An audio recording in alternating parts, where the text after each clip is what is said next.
just laughed it off, it was all okay.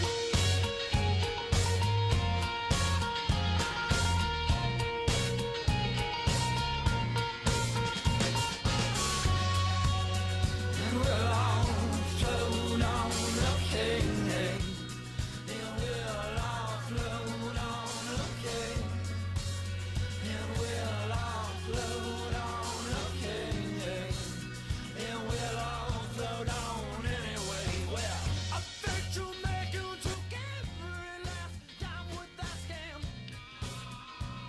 It was worth it just to learn some slide again. That news comes, don't you worry, even when it lands. Good news will work its way to all them plans. We both got fired on exactly the same day.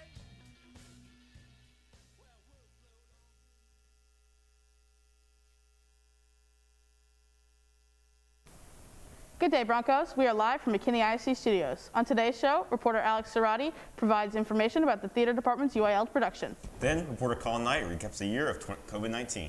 Finally, reporter Gracie Kennedy gives us more information on what's happening with prom. Hi, I'm AC Drennan. And I'm Colby Chick. Today is Thursday, April 1st. And this is BNN.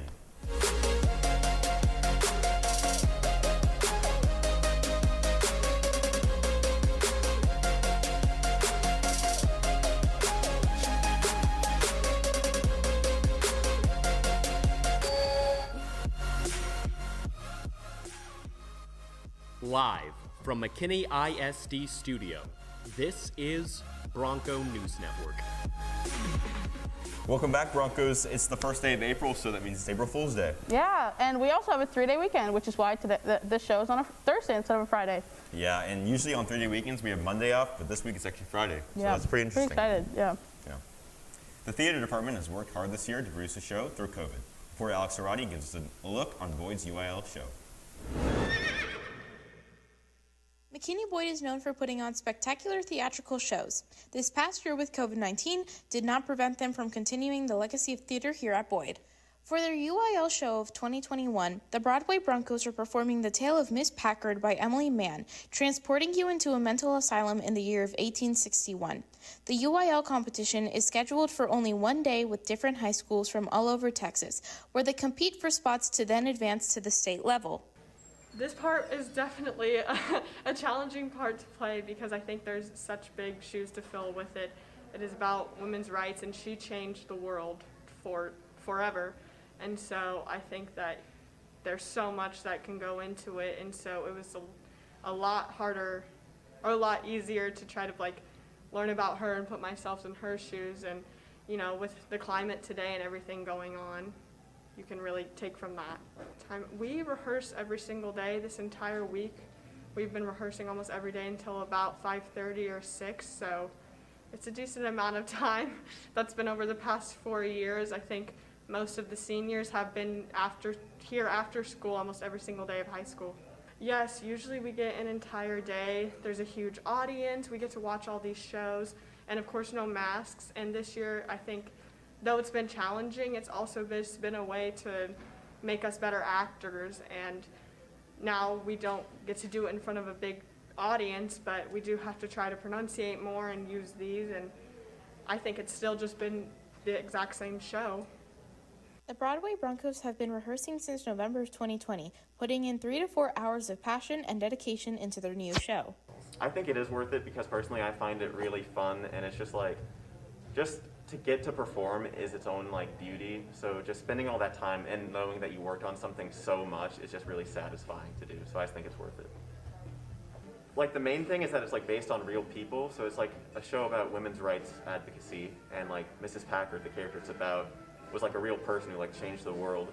So that was definitely interesting because we don't really do stuff like that. And it's also a very heavy drama, and we never do something that. So it was definitely interesting getting a chance to do that. Well, it definitely was hard because I am playing a real person, and my character in the show is the person who abuses Mrs. Packard, so it was hard getting into that mindset of just an objectively terrible person. So it was definitely easier researching him and pretending to be like him instead of me. The show must always go on here at McKinney Boyd. Even with COVID-19 hitting, the Broadway Broncos always find a way around it. Alex Cerati, BNN. You know, it's really good to see that the theater department is able to have a show after all this time and be able to get back into the swing of things. Yeah, and last year the show actually got canceled, so it's just a plus that they got to do it this year. Right, yeah. Now on to Belle Norton with sports. April Fools, I'm doing sports today. The Lady Broncos softball season is nearing its end with only 6 more games left. Make sure to come out and support them tonight at Denton Braswell High School at 7 o'clock. Reporter and editor Alex Sarati made a video to hype up our softball team. Right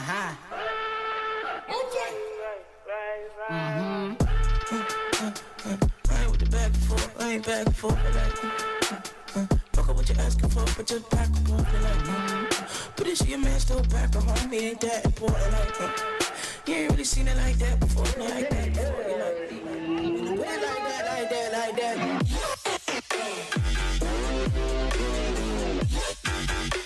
When you put it like that, you right. You right.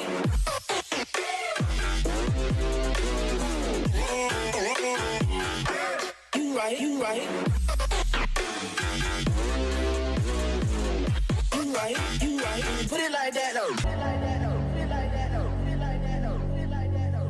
Ready, Savannah, ready, King, ready.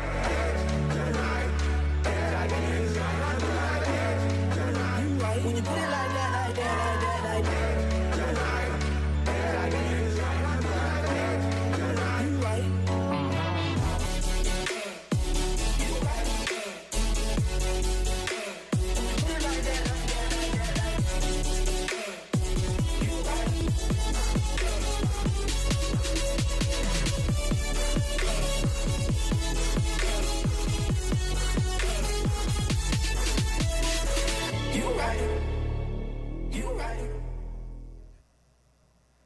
In other sports news, the NCAA March Madness Championship game is coming up on April 5th. Reporter and editor Blake Burns tells us more about the placements. With March Madness being canceled last year, sports fans are even more anxious for the tournament this year. The odds to make a perfect bracket are 1 in 9.2 quintillion and has never been done before. But in 2019, Greg Nigel predicted the first 48 games correctly. Upsets are a big part in any year's March Madness, and this year so far has lived up to that statement. 15-seed Oral Roberts survived 2-seed Ohio State and 7-seed Florida, as well as number 1 seed Illinois losing in the second round to number 8 seed Loyola Chicago. 2/3 of the time in the tournament, one of the 4 1 seeds come out on top. This year seems to be no different. The heavy favorites are the Gonzaga Bulldogs, going undefeated in the regular season behind star guard Jalen Suggs. Close games also play a big part in the madness. 9 of this year's 48 games so far have been decided by 5 points or less. March Madness is a staple for college basketball around the world, and many fans are excited to watch the rest of the tournament. Blake Burns, BNN. Thanks, Colin, for the update on what's going on in sports. Many events have been canceled this year. Fortunately, the seniors will be getting their prom. Reporter Gracie Kennedy gives us more information on the upcoming dance. After a year of anxiously awaiting the decision to be made on the status of prom, school executives made the announcement that prom was still on for the school year. We talked to student council to see how things would be happening pandemic style. With COVID, it's going to look different this year, so we're going to have it be in the gym rather than our usual hotel. And also masks will be enforced. Prom will be hosted here at McKinney Boyd to offer more room and cheaper prices for tickets. This year, instead of getting like a venue, we're going to try to do the prom at Boyd. It's going to cost less, it's going to be more COVID friendly, and we can enforce social distancing and actually have a prom this year. Even though the event is at Boyd, it is not limited to just Boyd students. Just like past years, outside dates are allowed, so anyone who's not from Boyd can come and be your date.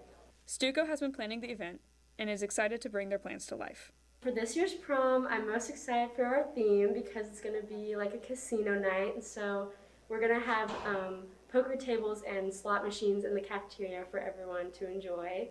Our DJ is going to be really good, and I think the fact that we're just having a prom is something to look forward to. Prom planning has officially started, and the McKinney Boyd Stuco is hard at work making sure that this prom will be a night to remember for the seniors. Gracie Kennedy, BNN. I'm really happy that we're getting to have a prom because I'm actually a senior. So, you know, I get to go to the prom this year. Yeah, and I'm really excited that all these seniors get to have that experience, Yeah. you know, that is pretty essential to high school. Yeah, it definitely wouldn't be the same without it. Now on to call-in night with weather.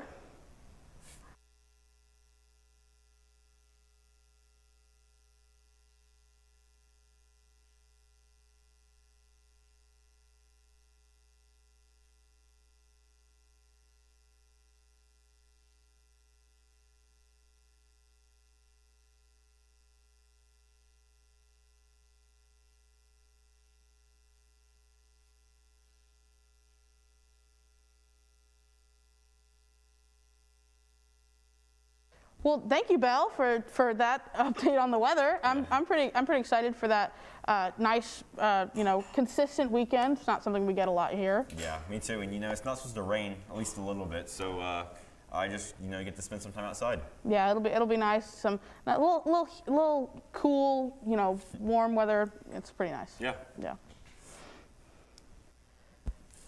It's been a year like no other. Reporter and Caller Night gives us a recap on this year in a pandemic.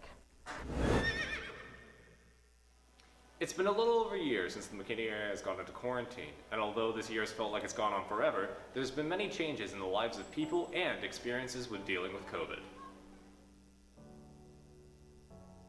My name is Olivia Rogers, and I'm the Vice President and Chief Nursing Officer at VNA, the Visiting Nurse Association. What are the biggest improvements to prevent the spread of COVID that has happened over the past year? Of course, mask wearing and social distancing, but to prevent it long term, people need to get vaccinated. In a lot of areas, people have become fatigued with wearing a mask, and if nothing bad has happened to them, they've decided that it's safe not to wear a mask. And I think maybe the other half has gotten so used to wearing a mask that they may always wear a mask. Do you have the vaccine? I do. I have both doses.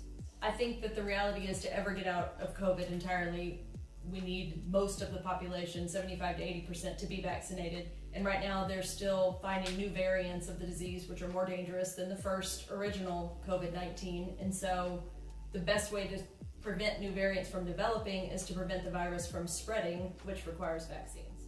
However, after a year, vaccines are finally starting to get out to more people, with a recorded 79.4 million people getting at least their first dose, and 49 million becoming fully vaccinated.